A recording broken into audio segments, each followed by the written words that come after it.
ಆಯ್ತು, ನಿಮ್ಮ ವಾದವನ್ನು ಒಪ್ಕೊಳ್ತೀನಿ, ಭಾರತದಲ್ಲಿರುವಂಥವರೆಲ್ಲರೂ ಹಿಂದೂಗಳು ಅಂತ. ಬಟ್ ಆ ಸಂದೇಶವನ್ನು ವೇದಿಕೆಯಿಂದ ಕೊಟ್ರಾ ನೀವು?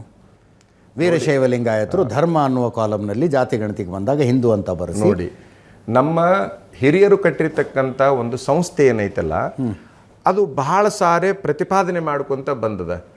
ಈಗ ಒಟ್ಟು ನಮ್ಮವರ ಸಂಖ್ಯೆ ಅಂದಾಜು 6 ಕೋಟಿ. ಕರ್ನಾಟಕದಲ್ಲಿ 2 ಕೋಟಿ, ಓಕೆ, ಮಹಾರಾಷ್ಟ್ರದಲ್ಲಿ 2 ಕೋಟಿ, ಉಳಿದ 2 ಕೋಟಿ ಅಲ್ಲೆಲ್ಲ ಆಂಧ್ರದಲ್ಲಿ ಕೆಲವು ಜನ, ಕೇರಳದಲ್ಲಿ ಕೆಲವು ಜನ, ತಮಿಳುನಾಡಿನಲ್ಲಿ ಕೆಲವು ಜನ, ಮಧ್ಯಪ್ರದೇಶದಲ್ಲಿ ಕೆಲವು ಜನ, ಉತ್ತರ ಪ್ರದೇಶದಲ್ಲಿ ಕೆಲವು ಜನ, ಹರಿಯಾಣದಲ್ಲಿ ಕೆಲವು ಜನ, ಹೀಗೆ ಬೇರೆ ಬೇರೆ ರಾಜ್ಯಗಳಲ್ಲಿ ನಮ್ಮ ಜನ, ವಿದೇಶಗಳಲ್ಲಿ ಕೆಲವು ಜನ, 6 ಕೋಟಿ ಜನಸಂಖ್ಯೆ. ಈಗ ಜೈನ್ ಧರ್ಮೀಯರಿಗೂ ವೀರಶೈವ ಲಿಂಗಾಯತರಿಗೂ ಹೋಲಿಸಿಕೊಂಡಾಗ ಜೈನ್ ಧರ್ಮೀಯರಿಗಿಂತ ಇವ್ರ ಸಂಖ್ಯೆ ಹೆಚ್ಚಿದೆ ಅನ್ನುವಂಥದ್ದನ್ನು ಎಲ್ಲೋ ಒಂದು ಕಡೆಗೆ ನಾನು ನೋಡಿದಾವ. ಅದು ಸರಿಯೋ ತಪ್ಪು ನನಗೆ ಸರಿಯಾಗಿ ಗೊತ್ತಿಲ್ಲ. ಜೈನ್ ಧರ್ಮದವರು 40 ಲಕ್ಷ ಇದ್ದಾರೆ ಅನ್ನುವಂಥ ಒಂದು ಶಬ್ದ ಏನೋ ಕೇಳ್ದಂಗಾಗಿತ್ತು, ನೋಡ್ದಂಗಾಗಿತ್ತು.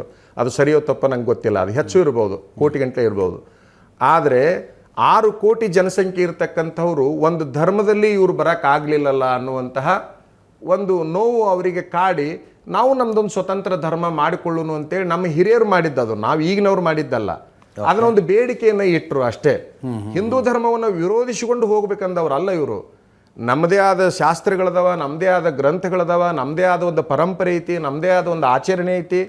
ಸ್ವಲ್ಪ ಆ ಹಿಂದೂ ಧರ್ಮಕ್ಕೆ ಸ್ವಲ್ಪ ಭಿನ್ನವಾಗಿ ಐತಿ, ಸ್ವಲ್ಪ ಭಿನ್ನವಾಗಿ ಐತಿ. ಇಲ್ಲಿ ಸಮಾನತೆ ಐತಿ, ಅಲ್ಲಿ ತಾರತಮ್ಯ ಐತಿ. ಆ ಕಾರಣಕ್ಕಾಗಿ ಇದನ್ನು ನಾವು ಸ್ವತಂತ್ರ ಮಾಡ್ಕೊಂಡ್ಬಿಡೋಣ ಅಂತೇಳಿ ಹಿರಿಯರು ಸೇರಿಕೊಂಡು ಇವತ್ತು ಯಾರು ಹಿಂದೂ ಬೇಕೇ ನಮಗಂತಾರಲ್ಲ ಅವರೆಲ್ಲರೂ ಅಲ್ಲಿ ಸಹಿ ಮಾಡ್ಯಾರ. ಒಮ್ಮನಸ್ಸಿನಿಂದ ಎಲ್ಲ ಪಕ್ಷದವರು, ಎಲ್ಲ ಒಳಪಂಗಡದವರು ಸೇರಿಕೊಂಡು ಮನವಿ ಕೊಟ್ಟಾರ. ಆ ಮನವಿ ಪುರಸ್ಕೃತ ಆಗಿದ್ರು ಮುಗಿದು ಹೋಗಿತ್ತು. ಆ ಮನವಿ ತಿರಸ್ಕೃತ ಆತ ಅನ್ನೋದಕ್ಕಾಗೆಲ್ಲ ಇವರೆಲ್ಲ ಮತ್ತೊಂದು ಮುಗಿದೊಂದು ಮಾಡಬೇಕನ್ನುವಂಥದ್ದು. ಹೌದು.